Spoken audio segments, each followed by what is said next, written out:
Check. Hello, guys. Okay, the audio video seems fine.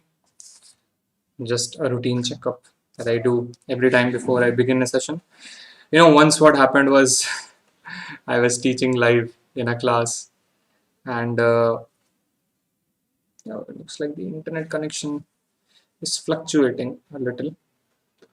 That's strange because that hasn't happened in quite some time.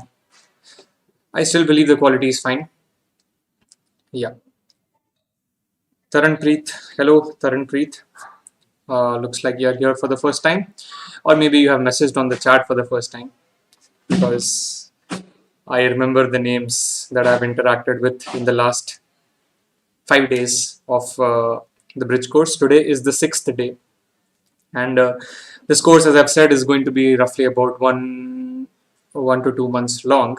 And in this, we will cover all the basic concepts that are required for you to master JEE physics and maths. So let me tell you again, I'm not teaching you proper 11th, 12th syllabus. I'm teaching you those topics which are required for you to master 11th, 12th syllabus. So if you are struggling with a lot of concepts in physics and maths in your 11th or 12th, then it's probably because your basics are not strong. And this course is to cover those basics. And if you have freshly passed your 10th, or if you are in your 10th and you're looking to solidify your basics so that you do not struggle in your 11th and 12th, then this is exactly the course for you. So with this little introduction that I have been doing regularly in all these classes, I would like to move forward. The introduction is required because every day we have new people joining in, and it is important to introduce the course to them so that they can evaluate whether it will be useful for them or not. All right, moving forward, the topics that we have covered so far are units, dimensions, error analysis, and now we are into combinations of errors, right? Today is the last day for combination of errors. In fact, to be precise, today is the last day for error analysis. Next week, that is Monday, Sunday is a break. For those of you who have joined in late, and if you want to see what all has been covered, tomorrow is a good day for you. It will be a free day. Tomorrow there will be no live session. So whatever has been covered from Monday to Saturday, everything is recorded and is being put on this channel. So you can just have a recap of the topics that we have covered. We haven't covered anything significant so far. We've been doing subsidiary topics like units, dimensions, error analysis, and then we will do instruments. So these are 3-4 topics from which you will at least get one question every year in your examination. And these are those topics for which you will hardly get any preparation time once your 11th and 12th syllabus starts. So it's important for us to get done with this in the first week or 10 days of our preparation, of our whole 2 years of preparation, so that we do not get the question from these topics wrong, because they are very, very scoring in nature, right? The questions that come from these topics are very easy. Once we finish instruments, which will take about a couple of days from Monday, then we will enter the proper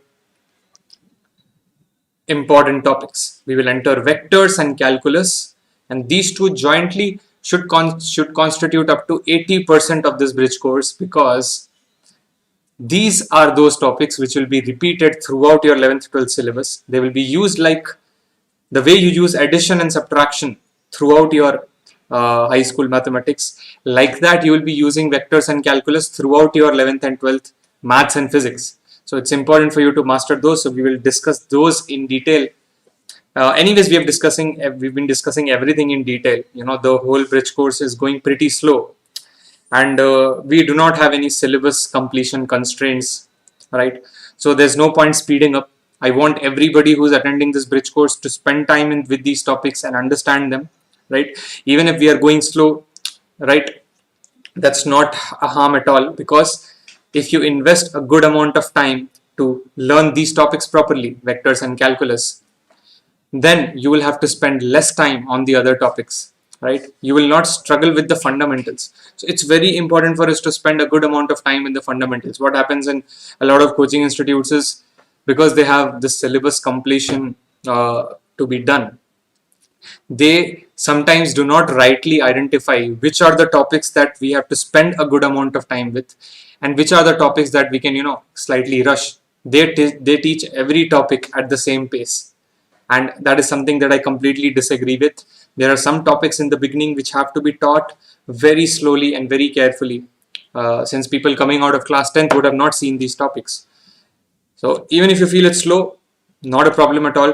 As long as you're getting good clarity, as long as you're able to solve the numericals from these topics, you are doing great, right? You're doing great. And without mastering these topics, there is no way you can master any of the topics coming forward anyways. So there's no harm spending time here. Enough explanation given about this. Let's move on to the subject now. Today we will discuss some numericals on combination of errors. So with today's session, we are ending our discussion on error analysis. So for those of you who have been attending these classes regularly, you wouldn't really struggle today, considering the amount of time that I have spent teaching you all these, and considering the repetitions, the number of repetitions I've done in the class.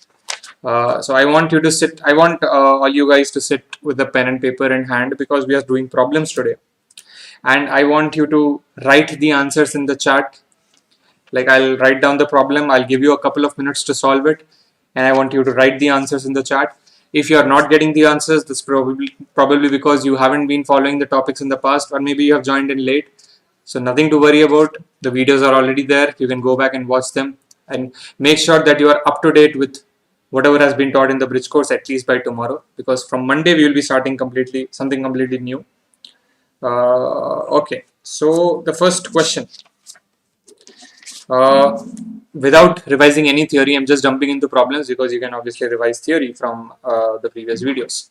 And I had already told the ones who were attending yesterday, I had already told that revise theory and come, so that we can straight away jump into problems. So the question goes like this: the volumes of two bodies. Hello Astrid, good afternoon. I've always noticed this about you, Astrid. You come like 5 minutes late or something. Probably because you know that for the first 5-6 minutes, I'll just be giving intro to the new audience. Never mind. The volumes of two bodies are measured to be V1 is equal to 10.2 plus or minus 0.02 centimeter cube, and V2 is equal to 6.4 plus or minus 0.01 centimeter cube. Calculate the sum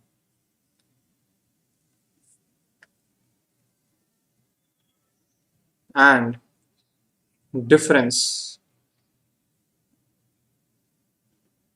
in the volumes with error limits.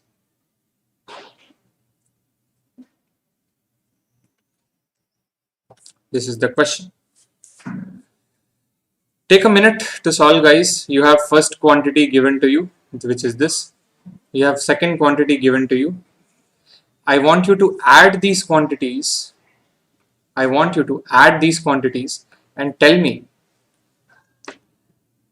the added quantity along with its error limits. Tell me the subtracted quantity along with its error limits.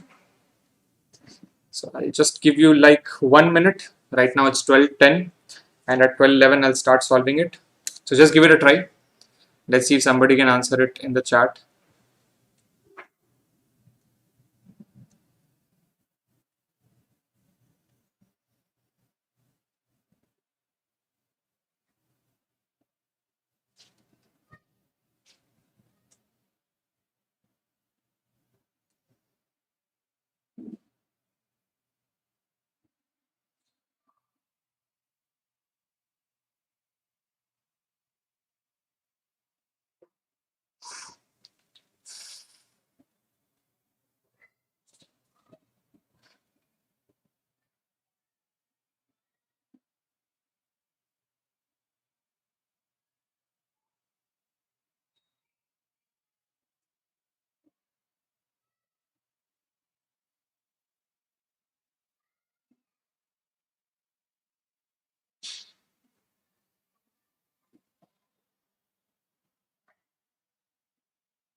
Hello Ayush, good to see you. Looks like you're here for the first time too. Okay, nevertheless, I think we are ready to begin, are we? Right. So we have V1 is equal to 10.2 plus or minus 0.02. The units being centimeter cube, I'm not writing that. V2 is equal to 6.4 plus or minus 0.01 centimeter cube, I'm not writing that. Oh, I wrote that and I'm saying I'm not writing that. Anyways, it's gone. So the first question says sum them up.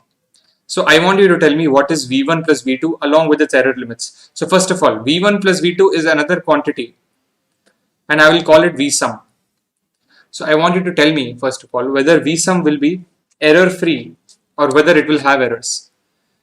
So quickly somebody just reply in the chat. I want some feedback from you. Okay, it's a little important. It'll tell me whether people have understood stuff. So tell me whether V sum, the only thing that I'm asking you is whether V sum will be error free or whether V sum will have some error associated. So V sum is a quantity which we get by adding these two quantities. So is this V sum quantity error free or does it have errors? Just put something in the chat, people who are watching. Waiting for somebody to type something in the chat box. Right? Hello, Lakshman. Lakshman, Ayush, Ashrit, Taranpreet. Anybody, any of you guys, can you answer this? Whether VSUM will be error free or whether VSUM will have some error with it?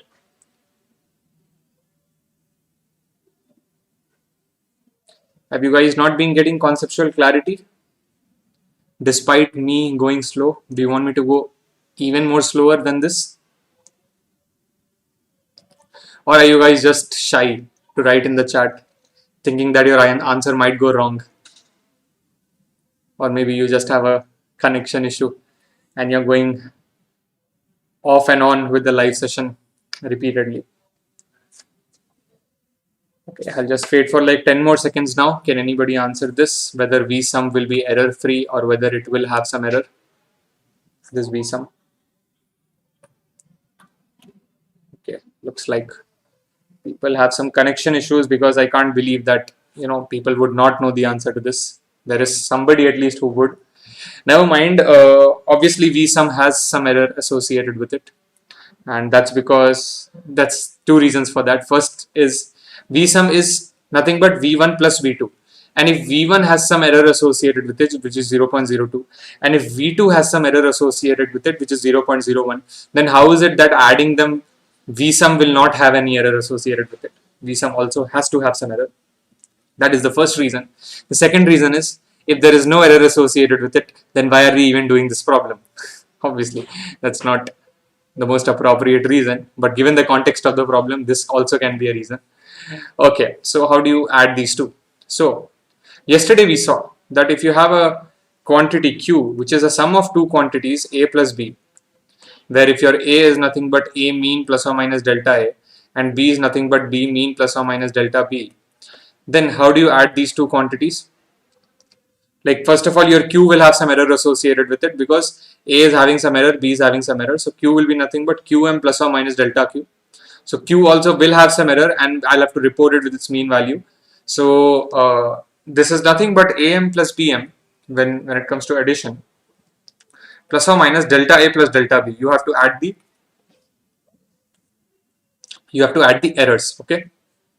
So simply doing that, I'll have a 10 plus 10.2 plus 6.4 here. That will be my V sum M mean, right?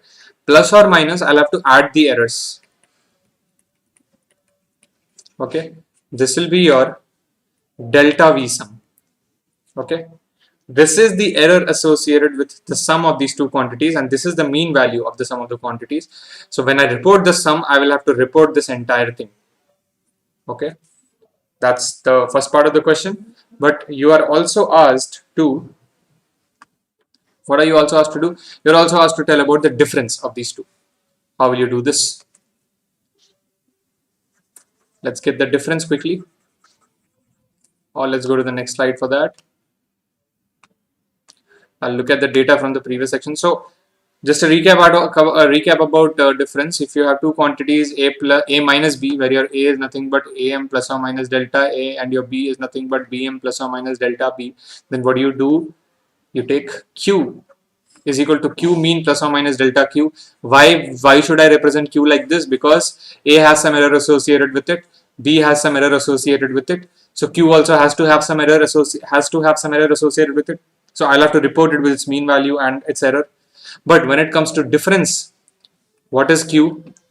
AM minus BM becomes my QM, but my errors will still have to be added. You will not subtract the errors. This is wrong. You have to add the errors. You will subtract the mean values, but you will still have to add the errors, and I have shown you the explanation to this already in the previous class, so you can just go back and revise it. In fact, I gave you a golden rule that do not ever subtract errors.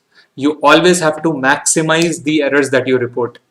You always want to report the maximum possible error because you can plan accordingly, right? So let's say you're designing a machine and you want to account for the errors that this machine can produce, then you obviously want to know the maximum error that that machine can produce, right?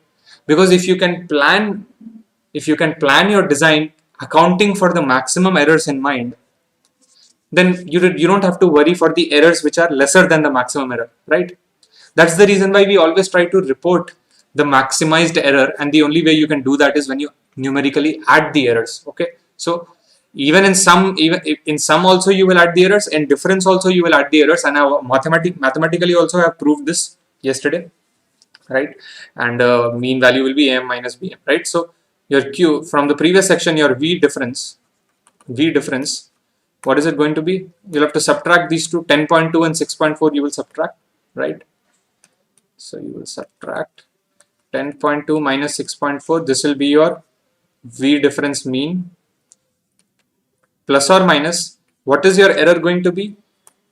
For errors, you will just have to add these. You will have to add these two errors again. Just like your sum, you will have to add these errors. So you will have a 0.02 plus 0.01. This is going to be your delta V difference. Okay, that's all. This is the answer to the first question. I hope there was complete clarity, guys. Since you haven't been responding, I can only ask this to you repeatedly, so that if you have a doubt, you can still consider putting it in the chat. Never mind. Let's move on to the next part of the problem, and that is this. In fact, let's move on to the next problem, not next part of the problem. So next problem goes like this: the mass and density of a solid sphere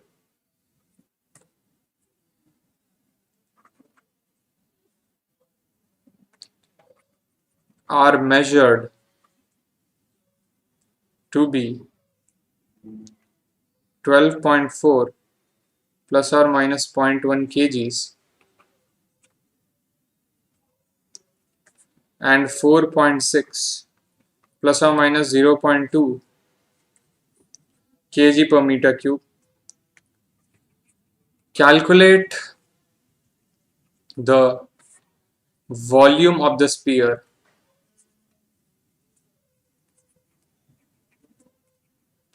with error limits. Okay guys, try this one out. Take a minute. It's 12:20 right now. At 12:21 I will start discussing this. The hint is you first have to know the formula for getting density. Volume. What is volume? Volume is nothing but mass by density. So here you have division of quantities, correct? So it's something like Q is equal to A by B. Yesterday we discussed how to report errors where your Q is nothing but Q is equal to A by B. Yesterday we have seen this. Those of you who were there in yesterday's class, you should instantly be able to do this. Others can still give a try. So now it starts. It's 12:21 right now. At 12:22 I will start discussing it. Take a minute and try. And I think you should try. You should not leave it for me to do it every time. That's because if you don't try it on your own, it won't really help, right? For it to help or for things to get registered in your head properly, you have to start trying problems on your own. Uh, because I can give an analogy for this. Let's say you get used to looking at solutions, then you will always whenever you see a problem, you will always, your mind is always try to look for solutions either through a video or through a book or something. But when you take the pen in your own hands and you try, your hands will not respond because you have not trained your hands enough to try problems on your own during a class also. That's the importance, right? Anyways, let me just check if someone has put something in the chat. Doesn't look like. Never mind. Okay, so we will still continue anyways.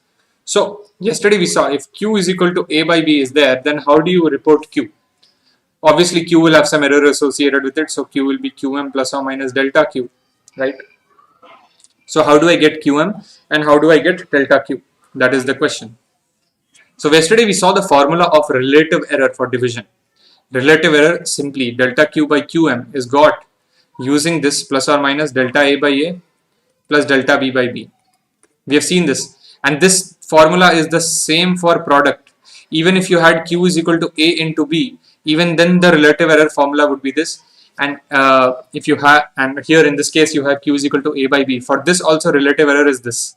So relative error formula for product and division is the same. The formula for relative error for division and for multiplication is the same. I'm hiding a little bit of information here, so I'll hide my camera for a while. Okay, so does this make sense to you? The formula for Qm will differ. Like Qm here is going to be Am by Bm. Okay, and delta Q is going to be this. So using 1 and 2, these are two equations, right? Using 1 and 2, you can get the value of delta Q. So we will exactly do that. First of all, calculate Qm. How will you get Qm? Qm is nothing but Am by Bm. So what is my A here? This is my A, right? Mass. This is, oh sorry, this is my A. And this is my B. So this quantity that you see here, 12.4 is my AM, right? Mean value of A. So this is 12.4. And this quantity that you see here is the mean value for B, which is 4.6. So what is 12.4 by 4.6? It is 2.69 meter cube.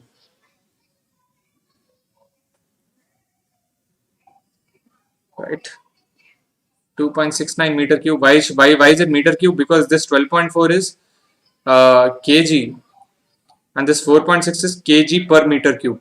But this 4.6 is in the denominator, so meter cube will go up and kg will get cancelled. So you'll have 2.69 meter cube, but I will have to round this off to a single digit. And why am I doing that? Because my mass is in single digits, my density is in single digits, so my volume also I'll have to report it in single digits, and the nearest number that I can round this digit to is 2.7, right? So I have to have one place after a decimal. So that's all. I got my VM. So what I need is I have to represent V as Vm plus or minus delta V. I have got my Vm from the previous slide, and that is 2.7, right? But how do I get delta V? To get delta V, I will use this formula. Delta V by Vm is equal to plus or minus delta A by A, which is 0.1 by 12.4 plus delta B by B, where my delta B is this 0.2 and delta B by B or BM. B and BM are the same. Like here I should put BM and AM actually in this relative error formula. So I'll have a 0.2 by 4.6, guys, following. And this is the formula for relative error that I'm using. Very important formula, guys, very important. A lot of error analysis problems are done using this relative error formula. Okay, so how will I get delta V from here? It will be plus or minus Vm, which is 2.7 into 0.1 by 12.4 plus 0.2 by 4.6, right? So delta V is nothing but plus or minus. When you solve this, what do you get? 0.14. Okay, you get it as 0.14. So if you want to report your volume, it's nothing but V is equal to Vm plus or minus delta V. You have got your Vm 2.7 and plus or minus your delta V is 0.14. If you want, you can round this off to nearest single digit, because your errors in mass and density are in single digits. So you can round this off if you want. 2.7 plus 0.1, because 1.4 when you round it off to a single digit, it's closest to 1, right? So hopefully you will not get both of these as the options, but in case you get both of these, then you choose this, because this is more accurate, right? It's more accurate. There is no way this can be a wrong answer, right? But if you do not have if it's subjective paper, then you can you can round it off and you can use this approximate symbol. Or if this is there in the options and this is not there, if this is there in the options and this is not there, then you can choose this. Okay, so with this we concluded another problem. Let's look at one more actually. And today, after this problem, I will just have a small conversation with you. There won't be any more teaching, because we will be starting the new chapter tomorrow. I'll briefly introduce it. Not tomorrow, day after tomorrow. I will briefly introduce this chapter, but I'll have a small conversation with you. Okay. Next question goes like this. And this is a very important problem, by the way. In my time, this question had come when I gave my JEE, that was in 2017. And this had come 3-4 times in the previous JEE mains papers before my year. In fact, I think it came in my year also. I don't remember it clearly, but I have seen this problem in multiple grant tests and multiple JEE papers. So it's an important problem. Calculate percentage error in determination of time period of a pendulum.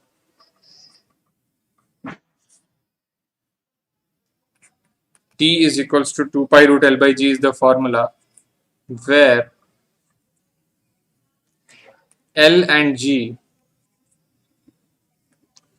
are measured with plus or minus 1% and plus or minus 2% accuracy.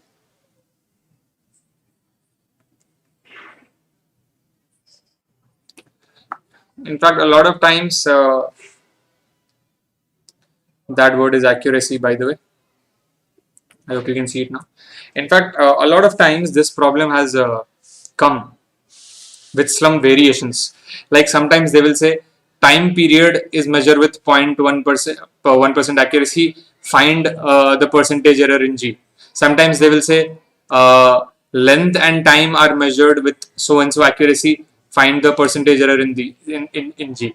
And sometimes they'll say uh, length and G are measured, as in this problem, length and G are measured in this with these accuracies, find the percentage error in T. So you have three quantities here. 2 pi is a constant. Okay, this is a constant. You don't have to worry about this. As I've already told, constants, maybe I've not told this to you before, but constants are known with 100% accuracy because you are not measuring constants. So you don't have to worry about them in your error analysis. You can ignore them.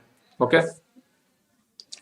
So T is equals to root L by G. So first of all, out of all the combination of errors that we have discussed yesterday, which form does it resemble? That is the question. Okay. First question is, which form does it resemble? This resembles the fourth type of form that we had discussed, that was Q is equal to A power M divided by B power N. Right? And we saw that the fractional error formula for this was plus or minus M delta A by A plus N delta V by V. Again, we were adding the errors, right? We were adding the errors. Despite the division, we were still adding the errors. And we saw that, we saw the derivation yesterday. And I told you that maybe you will not understand the derivation now because that derivation involved calculus. So only after you study differentiation, you will understand that derivation. But the point is, it's M delta A by A plus N delta B by D. This formula is something that I just want you to know as of now, even if you don't know the derivation. Because when you study calculus, you will have to go back to that and you will have to revise it. You know, that's a personal suggestion. Okay, so this formula that you see here resembles this fourth type. Yesterday we discussed four types. Q is equal to A plus or minus B, that was type 1. Q is equal to A into B, that was type 2. Q is equal to A by B, that was type 3. And Q is equal to A power M divided by B power N, that was type 4. Right? So this formula resembles type 4. In fact, most anything other than these three that you will study in your syllabus, they will most likely be of type 4. Okay. So how does this resemble type 4? That is the first question. Let's see that. Because this is an important problem, I'm giving some time to it. How does this resemble type 4? So you have T is equals to 2 pi square root of L by G, which is T is equals to 2 pi into L power half by G power half. Can I say that? Yes, I can. So this is something like Q is equal to A power M divided by B power N, where your A is L, where your B is G, where your M is half, and where your N is also half, right? Correct? But there is this 2 pi also. What about this 2 pi? What should I do? There is no constant here. As I told you, ignore constants. Ignore constants in error analysis. They don't matter because you are not measuring constants. Why are we doing error analysis in the first place? Why are we doing error analysis in the first place? We are doing error analysis because there is some error in the measurement that we do using our instruments. So we have an object to be measured, its length, volume, breadth, I don't know, something has to be measured, and you will commit some mistake in measuring it, and that's why you have this error analysis. But when it comes to 2 pi, are you measuring 2 pi? My question to you, Are you measuring 2 pi? The answer is no. 2 pi is a known value to us. Length is something that you have to measure. G is something that you have to measure. T is something that you have to measure. But 2 pi is a constant. No, it's known. So they won't matter. The error associated with constants are 0. Forget about it. So you can treat it as if this 2 pi was not there. Okay, that's all. So now you will just put the formula. What was the formula? What is the formula here? Delta Q by Q, relative error formula, is nothing but M delta A by A plus N delta B by B, and that too with a plus and minus. So that's all.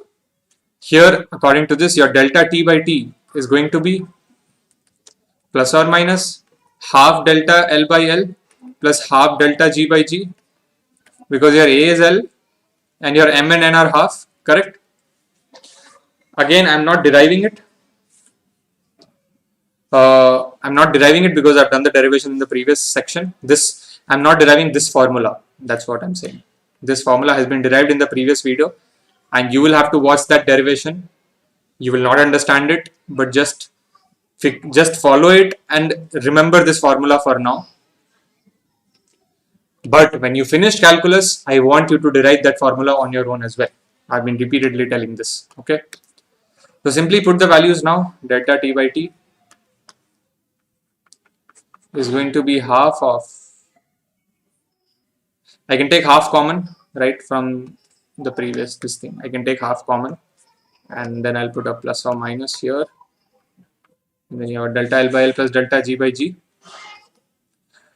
Okay, so delta T by T is equals to plus or minus half of, what is delta L by L? Is it given to me in the problem? Is it given to me? Yes, it is given. It's given in terms of percentage. Like what is given to me is delta L by L into 100 is 1%. That is given to me. Right? When I say that L and G are measured with 1% accuracy, that means this quantity is 1%. Or in other words, delta L by L is 0.01. Okay? And in other words, delta G by G is 0.02.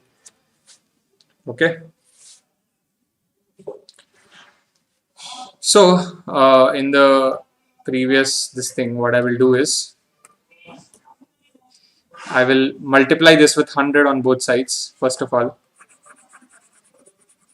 I'll multiply this equation with 100 on both sides. Delta T by T into 100 is going to be plus or minus half into delta L by L into 100 plus delta G by G into 100.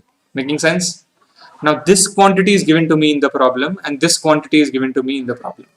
So delta T by T in terms of percentage is nothing but plus or minus half of, this is given to me as 1% and this is given to me as 2% in the problem.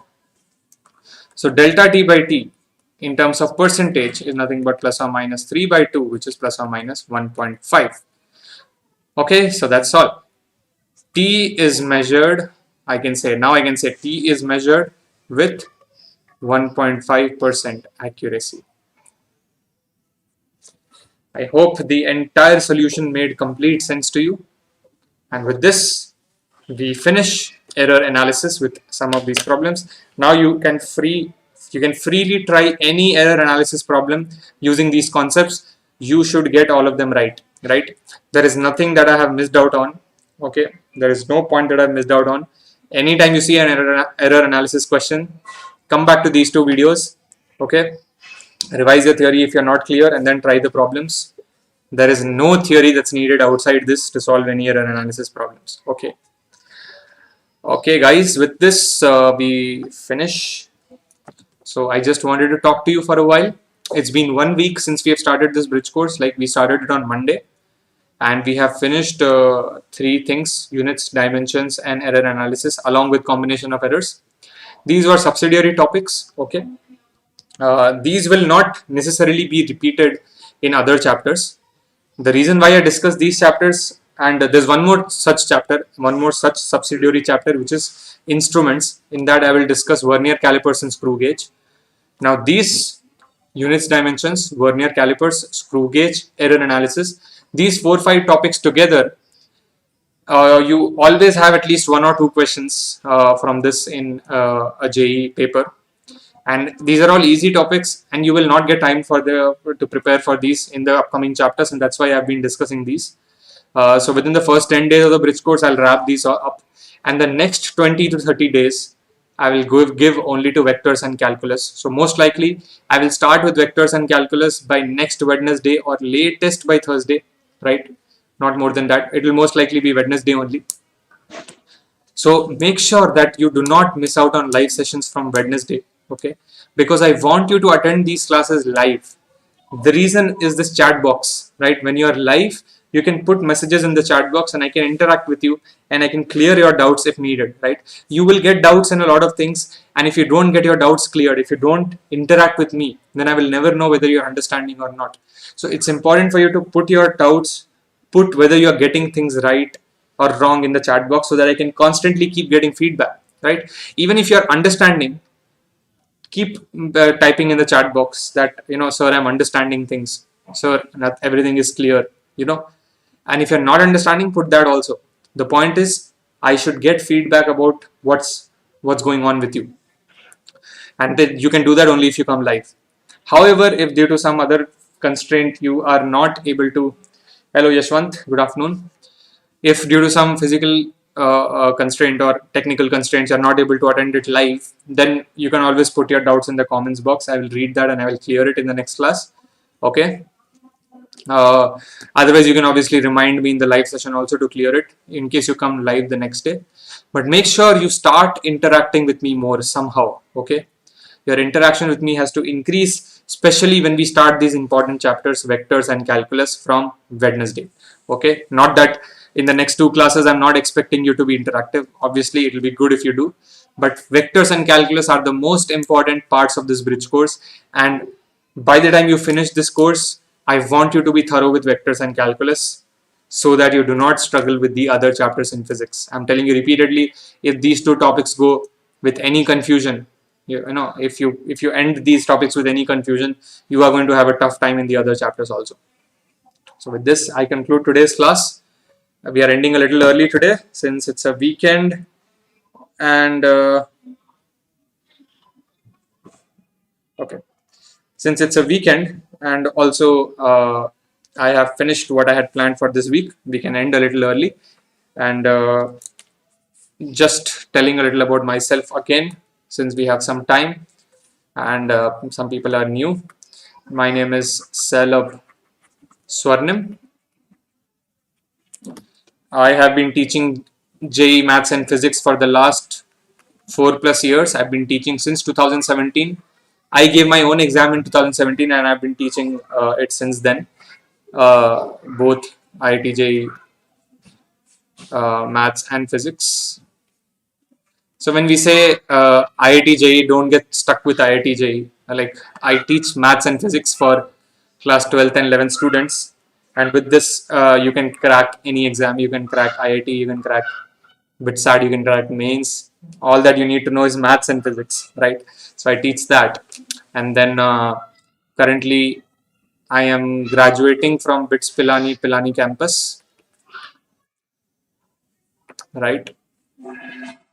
And I have my BTech. I'm doing a BTech in, or they say BE. In BITS Pilani campus, they say BE, Bachelor of Engineering, right? In IITs, it's BTech, but in BITS Pilani, it is BE, in Electronics and Instrumentation Engineering. It's a 4-year course, and I have just finished my exams, so I will be graduating. In fact, I'm already done with all my college work, and I will officially be graduating in July when I get my convocation certificate and my degree. All right. So I have good grasps on the concept, and I can help you with a lot of things when it comes to exams, their preparation strategies, maths concepts, physics concepts, or other things in life in general. Right. I also do a lot of other things. I do music. I make travel videos, and I like to make lots of videos. I keep recording all the time, something or the other. So You guys can check my YouTube channel also. This is my YouTube channel, Sailab Swarnim CR, right? Where this S is capital, this S is capital. This is my YouTube channel. And my Instagram, you can check. This is Sailab Swarnim CR. You can reach out to me here in case you have any doubts. If you're struggling with any preparation related things or any other mental stress you have with regards to exam, or if there's any concept in maths physics that you're not understanding, anything, if you want to talk to me personally, you can reach out to me on my Insta ID. I'm active with replying to messages there. And obviously, whenever I put out any video on my channel, you can subscribe here, subscribe, follow, whatever. I don't like to keep using those terms again and again, but I've been learning this about social media. Unless you tell about yourself to your audience, unless you ask them to follow, or unless you ask them to subscribe, it doesn't really ring a bell in their head that they have to click that button. And if you don't subscribe or press the notification icon, whatever, then we will not be updated with each other. Like, you will not be able to keep a track of what I'm posting. So if you're interested in my content, you can check these things out. And if you're interested in talking to me, if there is anything that I can help you with, you can reach out to me here. So with this, I end today's session. Thanks for joining in, guys. I'll see you guys on Monday, and we will be starting with instruments then. By then, make sure that by Sunday you are thorough with everything that I have taught so far, from Monday to Saturday. Most of them are very easy topics. And yeah, in case there is anything, reach out to me here. Thank you, guys. See you again soon. Bye-bye.